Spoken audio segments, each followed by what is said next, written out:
চীনের নুজিয়াং প্রিফেকচারের একটি জনপদকে বদলে দিতে নানা উদ্যোগ নিয়েছে সরকার। বয়স্কদের সাক্ষরতা নিশ্চিতের পাশাপাশি নারী, শিশু ও যুবকদের জন্য কর্মমুখী ক্ষেত্র তৈরি করা হয়েছে পরিকল্পিতভাবে।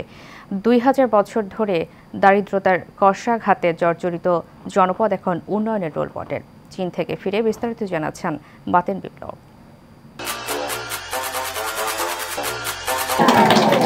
আমরা এত প্রাণবন্ত এবং এত প্রাণোচ্ছল স্কুল আসলে এর আগে কখনোই দেখি, যেটি চীনের এই লুকুই শহরে এসে আমরা দেখতে পেয়েছি এবং এটি আসলে অসাধারণ। এবং এই বয়স্ক শিক্ষা অর্থাৎ এই প্রবীণদের যে হাতে কলমে শিক্ষা দেওয়া হচ্ছে সেটি অনুকরণীয় হতে। দাদি নানির বয়সী এসব মানুষের প্রত্যেকেই সংগ্রামী জীবন পার করে সবে নতুন বাঁকে ঠাঁই পেয়েছে। ঠিকানা পরিবর্তনের পাশাপাশি তাই মন ও মননে জ্বালিয়ে দেওয়া হচ্ছে জ্ঞানের আলো।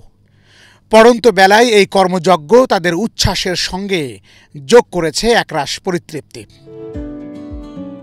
দেশের ভাষা এবং সংস্কৃতি সম্পর্কে আমরা খুব একটা অবগত না হলেও এই মানুষগুলোর আন্তরিকতা এবং এই ব্যবহার বাংলাদেশিদেরকে নিশ্চয়ই নতুন করে শিক্ষা দিতে পারবে। গতানুগতিক কোনো পুনর্বাসন কেন্দ্র নয়, বরং চারদিকে পাহাড় আর প্রকৃতির মাঝে একটি কর্মমুখী বিশ্ববিদ্যালয় বললেই বরং এর নামকরণ যথার্থ হবে। পাহাড়ি আঁকাবাঁকা সড়কে গাড়ি চালানো যেমন কষ্টের তেমনি চ্যালেঞ্জের। যারা এরই মধ্যে পাহাড়ে বসবাস করছে তাদের মধ্য থেকে গাড়ি চালানোর দক্ষতা বাড়াতে এরকম প্রশিক্ষণের ব্যবস্থা করা হয়েছে এই স্কুলে। নারীদের জন্য করা হয়েছে বিশেষ পরিকল্পনা, যাতে পাহাড়ি আঁকাবাঁকা পথে গাড়ি চালানোর দক্ষতা অর্জন করে পরিবারের সহায়ক শক্তি হয়ে উঠতে পারে তারা। প্রতিষ্ঠানের প্রশস্ততা যেমন মানুষের হৃদয় প্রশস্ত করে, তেমনি কর্মস্পৃহাও বাড়িয়ে দেয়। যেমনটি দেখা গেল ঘুরে দাঁড়ানো মানুষদের নিয়ে এগিয়ে চলার এই বিশ্বজয়ী প্রকল্পে। যেটিকে আপনারা ক্রিকেট বল ভেবে ভুল করতে পারেন।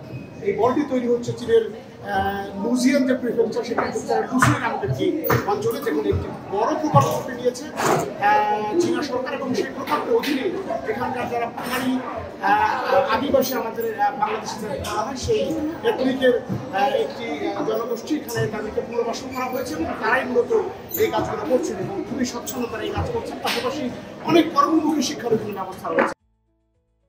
জীবন কখনোই থেমে থাকে না, তাই চলমান পৃথিবীর সাথে টেক্কা দিয়ে চীনের জীবনধারায় এই বৈপ্লবিক পরিবর্তন সত্যি অনুকরণীয়।